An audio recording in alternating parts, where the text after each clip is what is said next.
You think you have a mindset problem because that is what the big name coach is telling you. In fact, they've even hired a mindset coach to help you work through all of those blocks that you seem to have. It seems supportive, but I'm not actually convinced that it is. It just means that they get to pass the blame when their program doesn't work for you. And frankly, I think it's a total cop-out. In my recent research beyond the promise, I found that 58% of participants in group programs said turning learning into action was challenging. Many of these people have done more than one program. So does that mean that almost 60% of us have mindset issues? Well, I call absolute bollocks to that.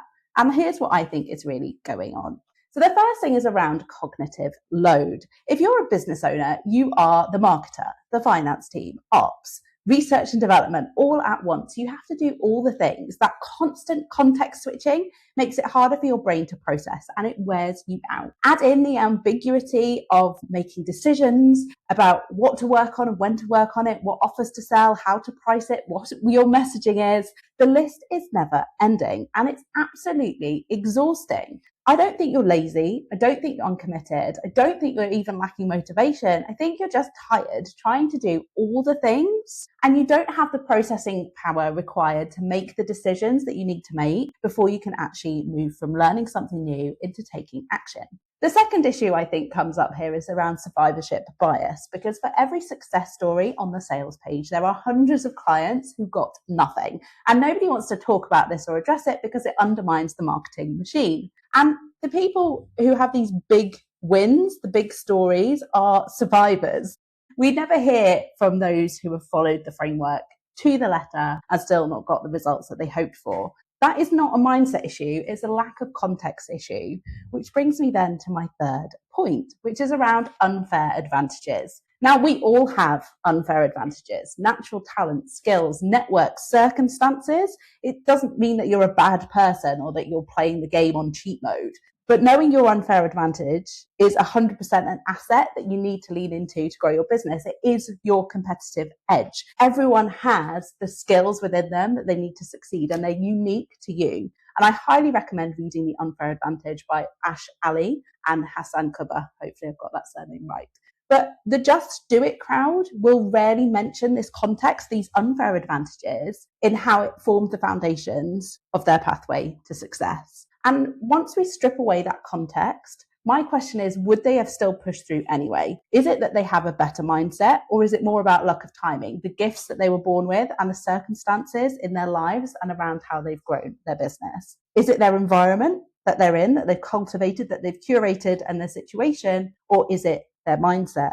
And I am not berating the fact that they have created the perfect environment. What I am berating is the lack of context that comes into play when they're blaming your mindset rather than actually acknowledging the fact that their circumstances, their environment is different to yours. Which leads me on to my fourth point, which is around your life and your values. So, these big names will essentially preach the need to hustle, to drive, to strive, work 23 hours a day or you're failing, wake up at 5 o'clock in the morning, get your morning routine sorted, have an ice bath, all of this kind of stuff. But when you're dealing with kids, neurodivergence, health issues, none of this fits neatly into that 5 o'clock club mentality. And their system was never designed for your reality.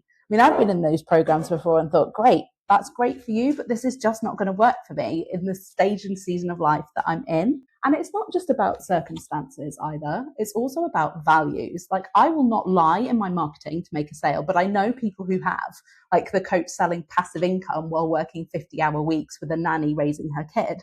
That is not passive income. That is a lie. And it's misleading people in your marketing in order to close a sale. And that is not how I will run my business ever.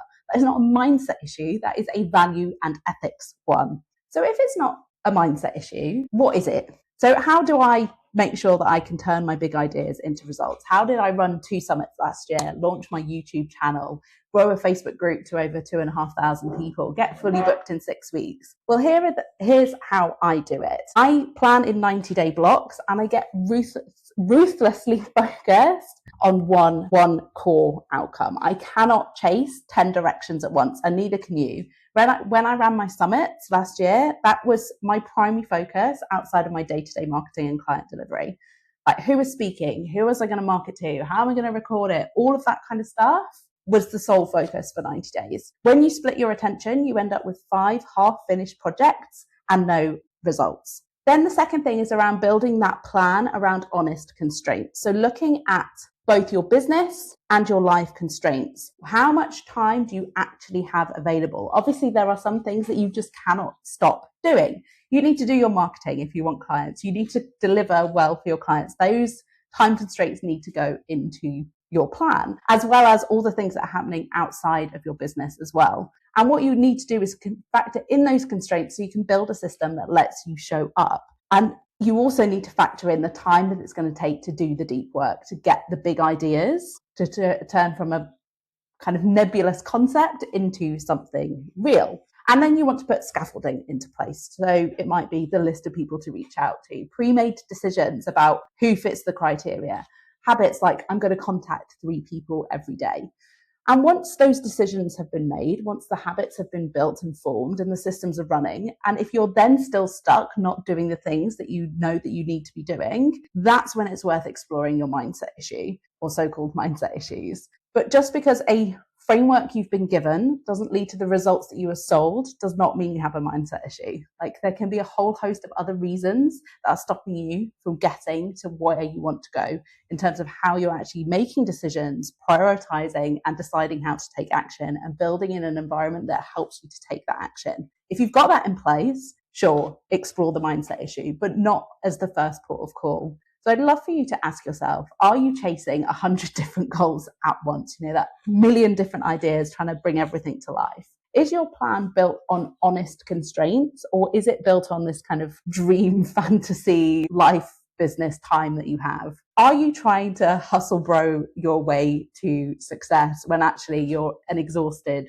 frazzled, neurodivergent parent who needs to plan and design their strategy, design their action plan in a completely different way? And if any of those things feel true, then something needs to change. If you don't have the scaffolding, if you don't have the support, you need to get it so that you can do the things that you need to do.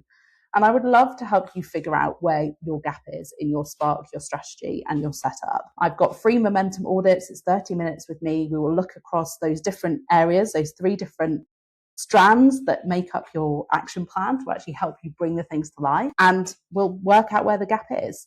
I'll pop the booking link somewhere around this video, above, below, who knows. And until next week, I shall see you then.